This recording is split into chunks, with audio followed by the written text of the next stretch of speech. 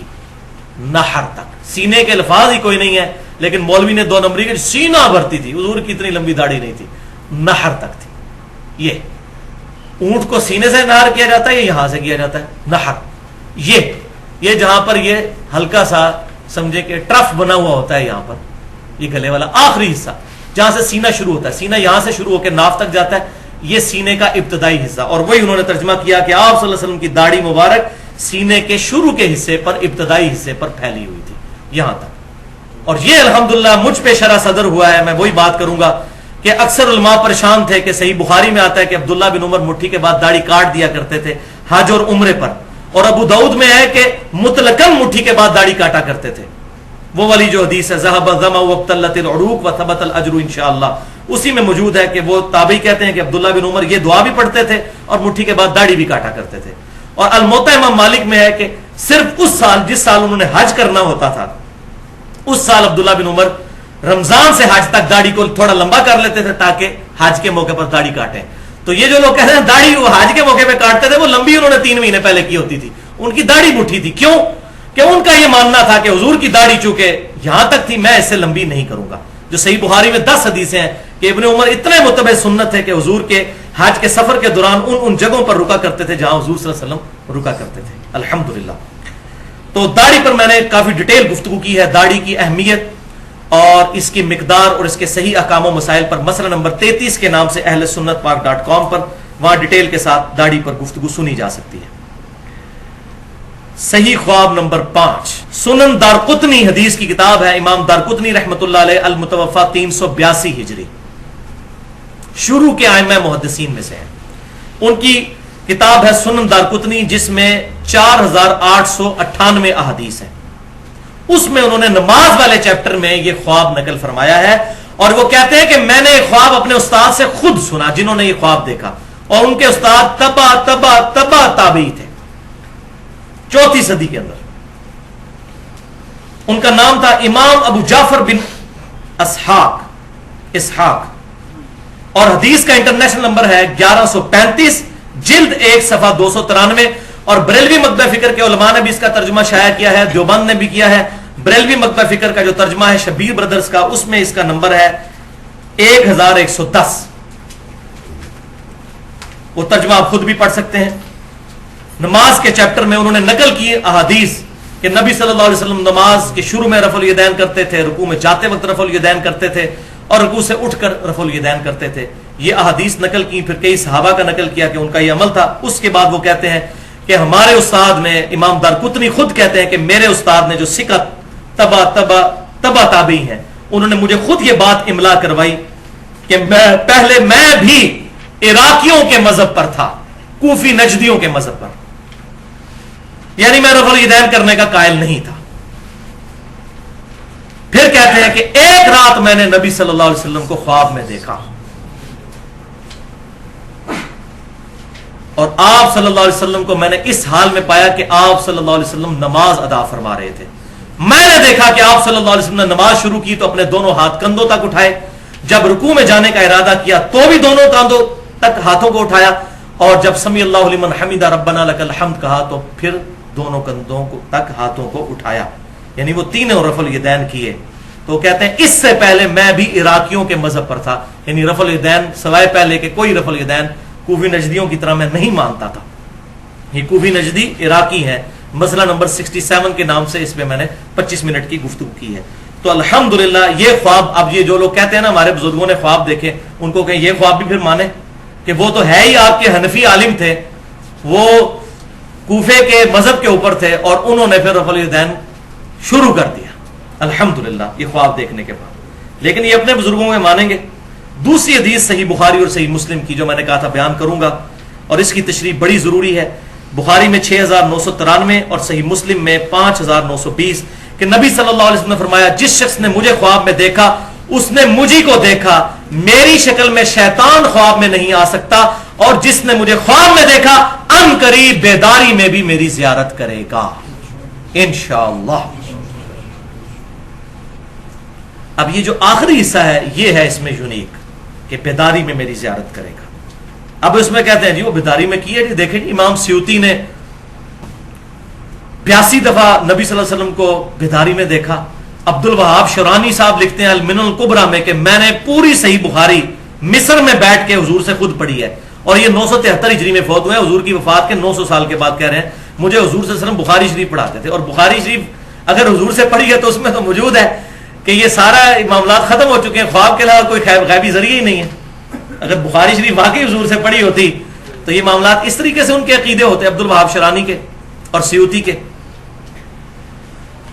تو وہ کہتے ہیں کہ جی ہم نے سبکن یہ سارے معاملات حضور سے خود سیکھے۔ تو بھائیو اس پورشن کی تشریح کے ان قریب مجھے بیداری میں دیکھے گا، ایک شرح اس کی یہ ہے کہ جس نے حضور صلی اللہ علیہ وسلم کے مبارک زمانے میں یہ خواب دیکھی، حضور صلی اللہ علیہ وسلم کو خواب میں دیکھا، اور کئی ایک صحابہ کے ساتھ ایسے معاملات ہوئے کہ ان سے جانوروں نے کلام کیا کہ وہاں پر پیغمبر مبعوث ہو چکے ہیں، اور وہ لوگ آ کر اسلام انہوں نے قبول کیا، کئی ایک اللہ تعالیٰ کی طرف سے معجزات ہوئے، تو ان کو صحابیت کا شرف حاصل ہوگا جنہوں نے حضور کے زمانے میں حضور صلی اللہ علیہ وسلم کو خواب میں دیکھا، بیداری میں بھی حضور کے ساتھ وہ صحبت کا شرف حاصل کر لیں گے۔ ایک تشریح یہ ہو سکتی ہے۔ دوسری ان قریب یعنی قیامت میں مجھے دیکھ لے گا۔ اب کوئی جی قیامت تو بڑی دور ہے، نہیں بھائی، صحیح مسلم کے اندر حدیث ہے کہ آپ صلی اللہ علیہ وسلم جب بھی تقریر شروع کرتے تھے تو یہ خطبہ پڑھتے تھے جو میں پڑھتا ہوں، اما بعد فإن خیر الحدیث کتاب اللہ وخیر الہدی ہدی محمد صلی اللہ علیہ وسلم وشر الامور محدثاتها، یہ والا خطبہ کتاب الجمعہ چیپٹر صحیح مسلم۔ اس کے بعد آپ صلی اللہ علیہ وسلم فرمایا کرتے تھے میں اور قیامت اس طرح ساتھ بھیجے گئے ہیں جیسے یہ دو انگلیاں، اب یہ تو ساتھ ساتھ ہے، تو ان قریب مجھے دیکھ لے گا یعنی قیامت میں۔ حوض کوثر پہ انشاءاللہ زیارت ہوگی، پل صراط پہ زیارت ہوگی، میزان عمل پہ انشاءاللہ زیارت ہوگی، شفاعت بھی انشاءاللہ نصیب ہوگی انشاءاللہ۔ اب یہ عقیدہ اگر کوئی کہتا ہے جی وہ آپ صلی اللہ علیہ وسلم بیداری میں دنیا میں تشریف لے آتے ہیں، تو وہ میں نے پہلے بتا دیا سورۃ الانبیاء کی آیت نمبر 95 ہے کہ جو دنیا سے چلا گیا اب قیامت تک دنیا میں واپس نہیں آئے گا۔ آپ صلی اللہ علیہ وسلم کا جسم مبارک مدینہ شریف کی قبر میں ہے، اور روح مبارک جنت الفردوس میں ہے، اور اس روح اور جسم کا ایک تعلق ہے جو برزخی ہے، جو حیات النبی کا مسئلہ میں نے مسئلہ نمبر 5 کے نام سے اہل سنت پاک.com پر اپلوڈ ہے۔ نہ بالکل ہم برزخی معاملات کو مانتے ہیں، نہ بالکل دنیاوی معاملات کو، درمیان کا ایک معاملہ ہے جو میں نے اس میں حق بات بیان کی ہے الحمدللہ، جو دراصل برزخی ہی ہے۔ تو شیطان آپ صلی اللہ علیہ وسلم کی شکل تو اختیار نہیں کر سکتا، لیکن کسی اور شکل میں آ کے جھوٹ بول سکتا ہے کہ میں تمہارا پیغمبر ہوں، اور یہ میں اپنی طرف سے نہیں شرح کر رہا، اس پہ سارے لوگ متفق ہیں، بریلوی، دیوبندی، اہل حدیث، اہل تشیع، ان کی کتابوں میں بھی یہ بات لکھی ہوئی ہے۔ بلکہ بیداری میں غلام احمد قادیانی نے دعویٰ کر دیا تھا میں ذل محمد ہوں، کیا تھا نا دعویٰ، والعیاذ باللہ تعالی۔ مجھے کئی لوگ ملے ہیں جنہوں نے یہ بات کی جی ہم نے نبی صلی اللہ علیہ وسلم کو کلین شیو دیکھا ہے، اور ڈرتے ڈرتے خواب بیان کیا، تو میں نے ان کو کہا کہ آپ صلی اللہ علیہ وسلم کو نہیں دیکھا، آپ نے شیطان کو دیکھا ہے۔ وہ کہتے ہیں نہیں جی ہمیں خواب میں بتایا گیا، اب ان کو اس حدیث کی شرح نہیں آتی تھی۔ ایک تبلیغی جماعت کے بھائی ملے، بوڑھے، ریٹائرڈ ایئر فورس سے، مجھے کہنے لگے جی میں نے کئی سال پہلے آپ صلی اللہ علیہ وسلم کو خواب میں دیکھا تو میں پھر تبلیغی جماعت میں آ گیا۔ میں نے کہا جی آپ نے کیا دیکھا؟ تو کہنے لگے جی سفید داڑھی، سفید پگڑی، سفید کپڑے، وہ جو ہمارا ایک کنسیپٹ ہے۔ میں نے کہا انا للہ و انا الیہ راجعون، مجھے لگتا ہے آپ نے شیطان کو خواب میں دیکھا۔ وہ کہنے لگا جی حدیث ہے۔ میں نے کہا الحمدللہ حدیث تو ہم ماننے والے ہیں، لیکن اس میں ہے کہ میری شکل میں۔ تو بھائی بخاری اور مسلم کی متفق علیہ حدیث ہے، انس ابن مالک جنہوں نے 10 سال حضور کو وضو کروایا، وہ کہتے ہیں کہ وفات کے وقت اگر میں حضور صلی اللہ علیہ وسلم کے بال مبارک سر اور داڑھی کے ملا کے بھی گنتا تو 20 سے زیادہ سفید نہیں تھے، 20 سے زیادہ میرے سفید ہیں سر کے۔ اور حضور صلی اللہ علیہ وسلم کا معجزہ تھا کہ آپ کی داڑھی مبارک سیاہ تھی، صرف یہ کنپٹی پہ اکا دکا بال اور یہ بچی پہ، باقی پوری داڑھی مبارک کالی تھی، 20 سے زیادہ بال سفید نہیں۔ تو سفید داڑھی میں نبی صلی اللہ علیہ وسلم کو کیسے خواب میں دیکھ لیا؟ تو آپ صلی اللہ علیہ وسلم کو نہیں دیکھا۔ تو یہ میں جو کہہ رہا ہوں کہ یہ ہماری شرح نہیں، شروع سے صحیح بخاری میں جو شرح لکھی گئی سب سے بیسٹ، جس کو بریلوی، دیوبندی، اہل حدیث، اہل سنت کے لوانے والے تینوں گروہ مانتے ہیں، فتح الباری ابن حجر اسقلانی رحمۃ اللہ علیہ، المتوفى 852 ہجری، ان کی لکھی ہوئی ہے صحیح بخاری کی شرح، اس میں انہوں نے لکھا ابن سیرین رحمۃ اللہ علیہ کا قول صحیح سند کے ساتھ کہ ان کو جب بھی کوئی آ کے بتاتا تھا کہ میں نے نبی صلی اللہ علیہ وسلم کی خواب میں زیارت کی، تو وہ کہتے تھے پہلے نشانیاں بتاؤ تم نے حضور کو کس طرح دیکھا. وہ کہتا تھا یہ دیکھا. اگر وہ نشانیاں احادیث کے ساتھ میچ کرتی تھی وہ توثیق کرتے تھے، اور اگر میچ نہیں کرتی تھی وہ کہتے تھے تم نے نبی صلی اللہ علیہ وسلم کو خواب میں نہیں دیکھا. اور یہ امام حنیفہ کے استاد ہیں ابن سیرین المتوفا 110 ہجری تابعی ہیں. تو یہ اکثر لوگ شیطانی خواب دیکھتے ہیں اور پھر بیان بھی کرتے ہیں. ایک خواب جو میں نے مسئلہ نمبر 71B میں شیطانی خواب بیان کیا تھا، کشف المحجوب میں موجود ہے. بریلوی اور دیوبندی دونوں ترجمہ اس کا چھاپ رہے ہیں. امام حنیفہ کے چیپٹر میں موجود ہے کہ امام حنیفہ رحمۃ اللہ علیہ کی طرف یہ جھوٹا خواب، شیطانی خواب منسوب کر دیا، کیونکہ ان کی کوئی کتاب نہیں جس سے ہم یہ پرکھ سکیں. امام حنیفہ کہتے ہیں میں نے خواب میں دیکھا کہ میں نبی صلی اللہ علیہ وسلم کی قبر مبارک کھود کے اس میں سے حضور کی ہڈیاں جمع کر رہا ہوں. ولیعوذ باللہ. یہ ہمیں کہتے ہیں یا تو نبی کا عقیدہ نہیں مانتے، یہ نہیں مانتے. آپ صلی اللہ علیہ وسلم کا جسم مبارک بالکل صحیح حالت میں موجود ہے. یہ مسلمانوں کا اجماعی عقیدہ ہے، اس پہ کئی احادیث موجود ہیں الحمدللہ. تو جی بعد میں ابن سیرین سے پوچھا، دیکھا ابن سیرین کو وہاں فٹ کیا انہوں نے. ان کو پتا تھا ابن سیرین جو ہے وہ ان کے استاد ہیں. وہی ابن سیرین سے کہا استاد جی میں نے خواب دیکھی ہے. تو تعبیر نے کہا جی بیٹا پریشانی کی کوئی بات نہیں ہے، تم حضور کی سنتیں جمع کرو گے. پریشانی کی بات تو ہے بھائی، حضور کی سنتیں جمع کرنی تھی. تو اللہ تعالیٰ یہ خواب دکھاتا کہ وہ دیکھ رہے ہیں کہ حضور کے برتن سمیٹ رہے ہیں، آپ سے ان کے کپڑے مبارک اکٹھے کر رہے ہیں، آپ کی چیزیں جمع کی جاتی، ہڈیاں. ولیعوذ باللہ تعالی، ولیعوذ باللہ تعالی. اس کے بعد میں کہتا ہوں جس میں ایمان کی اتنی سی بھی رتی موجود ہے نا، وہ کشف المحجوب کو نہیں چھاپے گا. اور جس کا مرشد نہ ہوئے وہ کتاب پڑھ لے. اے جناب پڑھے، جس کو مرشد نہ ملے وہ یہ کتاب پڑھ لے. اسی طریقے سے نور الدین زنگی والا واقعہ آپ نے اکثر سنا ہوگا. وہ یہودی تھے، نبی صلی اللہ علیہ وسلم کا جسم مبارک قبر سے نکالنا چاہتے تھے. تو آپ صلی اللہ علیہ وسلم نور الدین زنگی کو خواب میں آئے اور کہا کہ جی پہنچ. ولیعوذ باللہ تعالی. اگر یہی معاملات ہونے ہوتے بھائیوں، تو جب یزید نے مسجد نبوی میں 3 دن تک گھوڑے باندھے تھے اور وہ مسجد نبوی میں لید بھی کرتے رہے واقعہ حرہ کے دوران، اس وقت نبی صلی اللہ علیہ وسلم نے کسی کو کیوں نہیں بلایا؟ دنیا بقدر ایفٹ ہے. دنیا میں یزید کے دور کے اندر صحیح مسلم میں موجود ہے، خانہ کعبہ کو اس نے آگ بھی لگائی، شہید کر دیا. حجاج بن یوسف نے دوسری دفعہ کیا، لیکن وہ لشکر ابابیل والا ابراہ کے لیے آیا، ان کے لیے نہیں آیا. یہ اللہ کا معاملہ ہے کب یہ معاملات کرے. تو نبی صلی اللہ علیہ وسلم کے جسم مبارک کی حفاظت کے لیے آپ صلی اللہ علیہ وسلم کو کسی، تو اب پھر اس میں یہ بول دوں ان کے والے عقیدے سے کہ حضور نے وہ امتیوں سے مدد مانگ لی تو امتی حضور کے مشکل کشا ہوئے، معاذ اللہ استغفر اللہ. تو یہ جھوٹا واقعہ، اس کی کوئی سند نہیں ہے. اس بندے نے واقعہ بیان کیا ہے سمہوتی نے، وہ 10ویں صدی ہجری کا بندہ ہے. 9ویں کے بالکل اینڈ پہ پیدا ہوا، 10ویں میں فوت ہوا 911 ہجری میں. اور اس نے جو یہ واقعہ بیان کیا وہ اپنے سے بھی تقریباً 300-400 سال پہلے کا واقعہ، اور سند کوئی بیان نہیں کیا. یہ بے سند واقعہ ہے. میں ساری جماعتوں کے ساتھ رہوں، سب لوگ تھوک کے حساب سے اس طرح کے خواب بیان کرتے ہیں. آپ دعوت اسلامی میں یہ سبز پگڑیوں والی جماعت میں چلے جائیں، انہوں نے پوری کتابیں چھاپی ہوئی ہیں دعوت اسلامی کی بہاریں. اس میں اتنے واقعات ہیں کہ جی نبی صلی اللہ علیہ وسلم ملتان اجتماع میں آئے اور ساروں کے لیے بشارت فرمائی کہ سب بخشے گئے جتنے اجتماع میں آئے، اور سارے کہتے ہیں سبحان اللہ. ٹھیک ہے جی.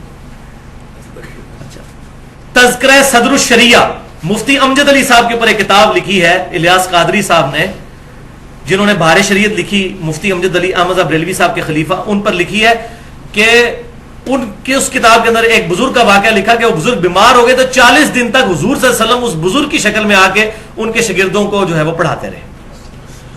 یعنی اب حضور کہہ رہے ہیں میری شکل میں شیطان نہیں آ سکتا، اس بزرگ کی شکل میں جب آئیں گے، نبی صلی اللہ علیہ وسلم کی شکل مبارک سے بڑھ کے کس کی شکل خوبصورت ہو سکتی ہے؟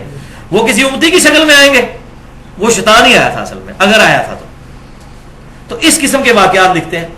اس کو وہ کہتے ہیں دعوت اسلامی کی بہار ہے. بالکل اسی طریقے سے ہمارے تبلیغی جماعت کے بھائی جو ہیں، رائے والی جو پارٹی ہے، وہ بھی اس طرح کے واقعات، اس کو کارگزاری کا نام، جماعت آئی کارگزاری سنیں. اور ان کے عام آدمی کہتے ہیں ہمارے بزرگوں نے منع کیا، حاجی عبد الوہاب صاحب منع کرتے ہیں، حضرات منع فرماتے ہیں. لیکن حضرات کو یہ حاجی عبد الوہاب صاحب تو یہ نبی صلی اللہ علیہ وسلم کے مشورے سے سارا کام لے کے چل رہے ہیں. یہ کمرہ ہے جہاں نبی صلی اللہ علیہ وسلم تشریف لاتے ہیں، رائے ونڈ میں. ٹھیک ہے، شکر ہے میں نے اس کمرے کی زیارت نہیں کی، مجھے بڑا شوق تھا، اس وقت میں بھی تبلیغی جماعت میں تھا، لیکن بڑا رش تھا، میں جا نہیں سکا اس کمرے تک. تو یہ یہاں نبی صلی اللہ علیہ وسلم آتے ہیں، تشریف لاتے ہیں، اور یہ حاجی عبد الوہاب صاحب ان کے مشورے سے یہ سارا جماعت کا کام لے کر چل رہے ہیں. تو یہ وہ بھی بیان کرتے ہیں. اور طاہر القادری صاحب کا خواب تو ماشاءاللہ انٹرنیٹ کے اوپر موجود ہے. انہوں نے یہاں تک کہہ دیا کہ جی نبی صلی اللہ علیہ وسلم نے واپسی پہ مدینہ شریف جانے کے لیے مجھ سے ٹکٹ مانگا اور ٹیکسی کا کرایہ بھی یہاں پر پھرنے کے لیے مجھ سے مانگا, اور پھر وہ کہتے ہیں جی میں نے خواب دیکھا ہے, اللہ کی قسم میں جھوٹ نہیں بولتا. اور میں طاہر القادری صاحب, الیاس قادری صاحب, حاجی عبد الوہاب صاحب, ان سارے بزرگوں کی 100% تصدیق کرتا ہوں کہ واقعی یہ خواب دیکھتے ہیں. اور یہ میں وہ شرح صدر جو مجھے ہوا ہے وہ میں بیان کرنے لگا ہوں, یہ بالکل صحیح کہتے ہیں, یہ جھوٹ نہیں کہتے, ان کو خواب آتے ہیں. دماغ خراب ہے کسی کا خواب بیان کرے اس طرح؟ تو یہ ٹروتھ بھی میں ریویل کر دیتا ہوں کہ اصل میں شیطان ان کے ساتھ کھیل رہا ہوتا ہے. اب آپ کو بات سمجھ آئے گی, شیطان میری شکل میں نہیں آ سکتا, کسی اور شکل میں آئے گا اور ان کو اس قسم کے خواب دلائے جائیں گے.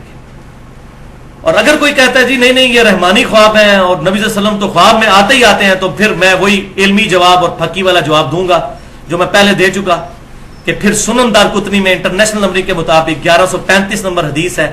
امام دارقطنی نے اپنے استاد ابو جعفر احمد بن اسحاق سے نقل کیا کہ وہ کہتے ہیں کہ میں بھی پہلے خود کوفیوں کے مذہب پہ تھا اور رفع الیدین کا قائل نہیں تھا, پھر میں نے نبی صلی اللہ علیہ وسلم کو خواب میں دیکھا کہ آپ صلی اللہ علیہ وسلم نے نماز شروع کرتے وقت رفع الیدین کیا, رکوع میں جاتے وقت کیا اور رکوع سے اٹھتے وقت, تو میرے موقف جو ہے اس معاملے میں پھر چینج ہو گیا. اس میں امپلائڈ ہے یہ بات. تو یہ پھر کہے کہ یہ خواب ہے تو آپ بھی سب کے سب رفع الیدین شروع کر دیں, اتنے بڑے بزرگ کا خواب ہے. اور یہ بزرگ کوئی آج کے نہیں ہے, 900,000 سال پرانے بزرگ ہیں, یہ 1000 سال پرانے بزرگ, تو خواب مانے پھر کہیں گے نہیں ہم اپنے بزرگوں کا ہی خواب مانتے ہیں. تو یہ اپنے بزرگوں کے خواب کیا بیداری میں ان کے معاملات مانتے ہیں. اور اس حد تک یہ آخر کے لیے میں نے واقعہ رکھا تھا جو مشہور ہے, ہمارا جو ریسرچ پیپر ہے رسول اللہ کی آخری وصیتیں صلی اللہ علیہ وسلم, ریسرچ پیپر نمبر 1, اس پہ بھی میں نے یہ واقعہ ڈالا ہے. یہ میں اینڈ پہ بیان کر دیتا ہوں. فضائل اعمال کے اندر جو چیپٹر الگ سے فضائل درود اور فضائل حج چھپا ہوا ہے, فضائل حج جو رائیونٹ سے کتب خانہ فیضی سے شائع ہوتی ہے لاہور سے, واقعہ نمبر 12 صفحہ 166, اور الیاس قادری صاحب جو دعوت اسلامی کو لے کے چل رہے ہیں ان کی فضائل سنت کا چیپٹر ہے مصافہ اور معانقہ کی سنتیں اور آداب, اور اس کا صفحہ ہے 654. یہ پرانی فضائل سنت, نئی والے کا مجھے صفحہ نہیں پتا, یہ پرانی جو میرے پاس پڑی ہے جس سے میں بھی 10 سال تک درس دیتا رہا. اس میں وہ واقعہ نقل کرتے ہیں فضائل اعمال میں بھی فضائل سنت میں بھی کہ 555 ہجری میں نبی صلی اللہ علیہ وسلم کی وفات کے 550 سال کے بعد شیخ احمد رفائی قبر رسول پر حاضر ہوئے اور عربی کے شعر پڑھے جن کا ترجمہ کچھ یوں تھا کہ اے اللہ کے رسول جب تک میں مصر میں تھا صلی اللہ علیہ وسلم تو میری روح آ کر آستانہ اقدس پہ حاضری دیتی تھی. اب یہ پتہ نہیں کون سی روح ہے جو جسم سے نکل کے وہاں پہنچتی پھر واپس چلی جاتی ہے.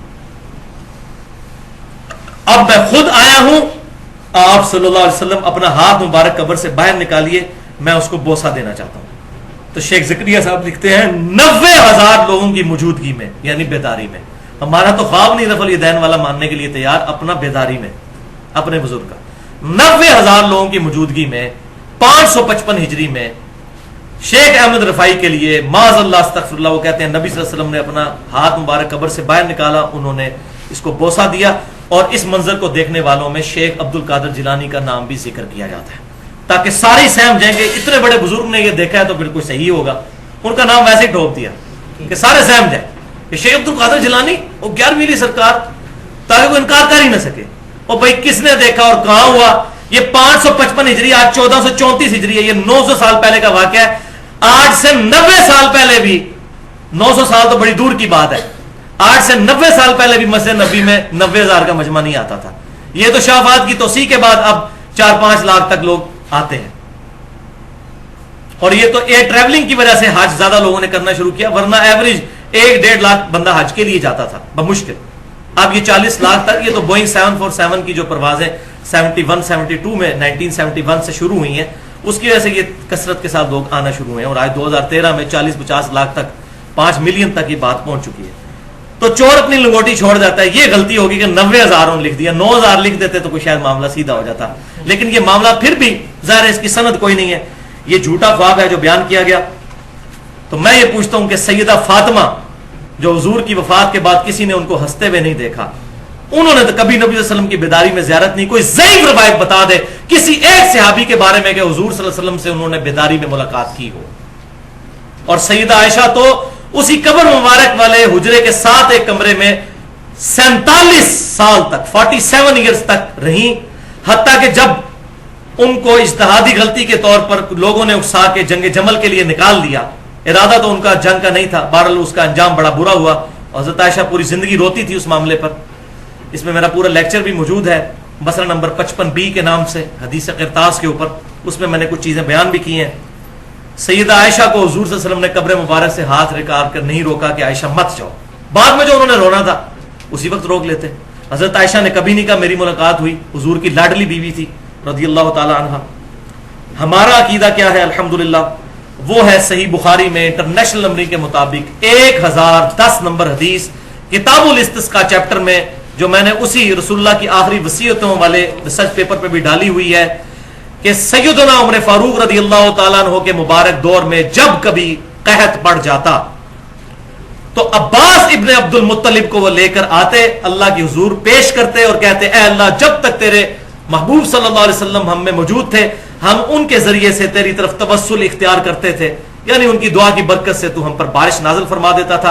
اب تیرے نبی کی وفات کے بعد ان کے چچا کو لے کر آئے ہیں. انس ابن مالک کہتے ہیں ان کی دعا کی برکت سے اللہ تعالیٰ بارش نظر فرما دیتا. تو سیدنا عمر قبر رسول پر جا کر نبی صلی اللہ علیہ وسلم سے نہیں مانگتے تھے, اور وہ بخاری کی اس حدیث کے راوی بھی حضرت عمر ہیں جو ایک سفر کے دوران پانی کم پڑ گیا تو سیدنا عمر کے مشورے سے حضور صلی اللہ علیہ وسلم نے اپنا مبارک ہاتھ ایک پانی کے پیالے میں رکھا اور پانی کے چشمے جاری ہوئے اور ہزاروں صحابہ نے اس پیالے میں سے پانی پیا. تو حضرت عمر کہہ سکتے تھے یا رسول اللہ صلی اللہ علیہ وسلم آپ صلی اللہ علیہ وسلم برزخی حیات کے ساتھ تو زندہ ہے, ہمارا بھی الحمدللہ یہ عقیدہ ہے, لیکن ان کو پتا تھا کہ دنیاوی حیات نہیں, ہماری کمیونیکیشن نہیں ہو سکتی, تو آپ اپنا ہاتھ ہمارے قبر سے باہر نکالیں یا پیالہ لے کے آؤ, لوگ پیاسے مر رہے ہیں. یہ نہیں انہوں نے کیا. یہ ہے ہمارا عقیدہ, اور اس پہ میری ڈیٹیل کے ساتھ گفتگو بھی موجود ہے. مسئلہ نمبر 43 کے نام سے توسل اور وسیلہ کے صحیح احکام و مسائل اہل سنت .com پر 1.5 گھنٹے کی گفتگو ہے. اللہ تعالیٰ سے دعا ہے جو حق بات میں نے آج کہی ہمارے دلوں میں راسخ فرمائے. اگر جذبات میں میرے منہ سے کوئی غلط بات نکل گئی تو اللہ تعالیٰ ہمارے دلوں سے معاف کر دے. ہمیں کتاب و سنت کی تعلیمات پر عمل کر کے دوسرے بھائیوں تک پہنچانے کی توفیق عطا فرمائے. سبحانک اللہم و بحمدک اشہد ان لا الہ الا انت استغفرک و اتوب الیک وما علینا الا البلاغ المبین.